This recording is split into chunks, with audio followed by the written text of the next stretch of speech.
Merci beaucoup, Monsieur le ministre.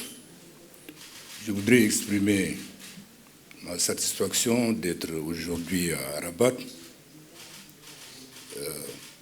pour rencontrer Monsieur le ministre Bourita dans le cadre de mon mandat comme représentant spécial du secrétaire général des Nations Unies et chef de la mission des Nations Unies en Libye. Comme il vient de le dire, nous venons d'avoir des échanges très approfondis sur la question de la Libye. Comme vous le savez, il est plus longtemps que moi dans ce dossier et je l'ai beaucoup écouté.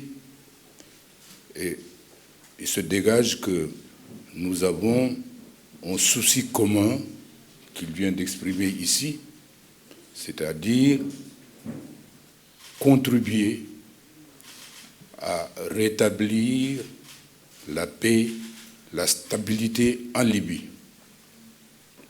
Chez nous, on dit que quand la maison du voisin brûle, tout le voisinage doit se mobiliser pour apporter de l'eau et éteindre le feu. Je crois qu'il est du rôle de tous les voisins de la Libye, les voisins immédiats comme lointains, comme tous les partenaires internationaux, de faire en sorte que la Libye soit enfin stabilisée après 10 ans de conflit, d'arrangements provisoires, comme il vient de le dire si bien. Il est de l'intérêt des Libyens, et les Libyens l'expriment de manière très forte. Ils veulent avoir des institutions stables, des institutions légitimes qui vont ouvrir la voie vers la prospérité dans leur pays.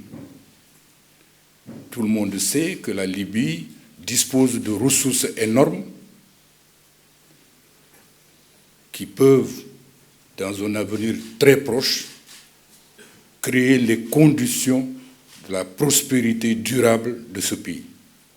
C'est à cela que les Libyens travaillent au niveau de la base, et je dois dire pratiquement à tous les niveaux. Depuis que je suis arrivé en Libye, en octobre dernier, je réside à Tripoli et j'ai eu des consultations très étendues avec les Libyens de toutes les régions. Je me suis rendu à l'ouest, bien sûr, à Tripoli, mais également à Benghazi, à Sirte, à Sebha, au sud.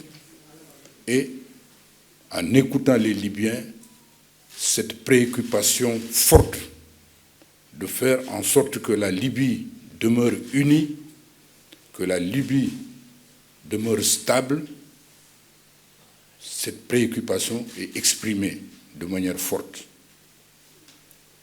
Et je dois dire que je suis venu écouter Monsieur le ministre dans le cadre de ces efforts qui sont accomplis. Comme il vient de le dire tout à l'heure, il y a eu Skirat, il y a eu Buznika et d'autres initiatives.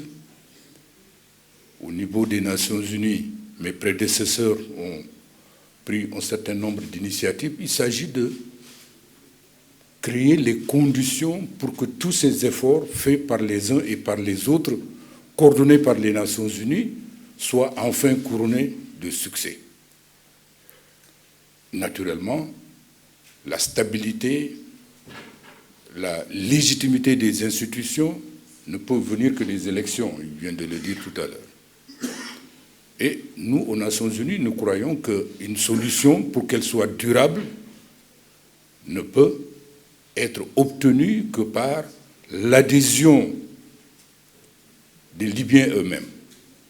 C'est pourquoi, depuis lors, nous ne cessons d'appeler les Libyens à se mettre ensemble, à se parler, à faire des compromis nécessaires pour qu'un accord soit trouvé, qui soit un accord libyo-libyen. Nous y travaillons fortement avec tous les partenaires dont le Maroc et tous les autres de la communauté internationale.